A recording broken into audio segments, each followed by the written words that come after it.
नवेम्बर 11 जहाँ को आम नेशनल एजुकेशन डे भाव पालन करूँ कहीं ना एदिन होउची भारतर प्रथम शिक्षा मंत्री मौलाना अबुल कलाम आजाद जन्म जयंती से कौन केवल आमर नेशनल एजुकेशन डे पालन करा जाए माने केवल भारतर प्रथम शिक्षा मंत्री थिले ना ताकर शिक्षा प्रति किसी अवदान रही आसु जाना संक्षेप में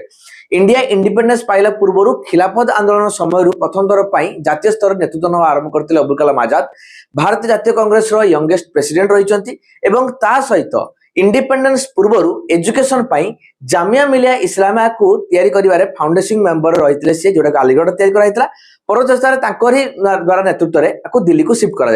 एवं इंडिया इंडिपेंडेंस पाई सारा भारत प्रथम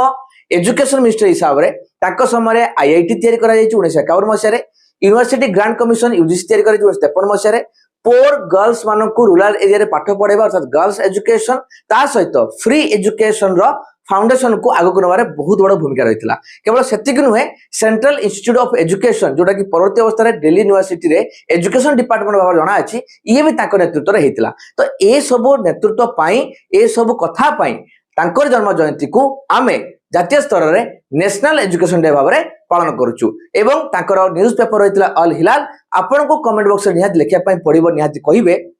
ताको द्वारा लिखा जाइतिबा बहिर ना कोन।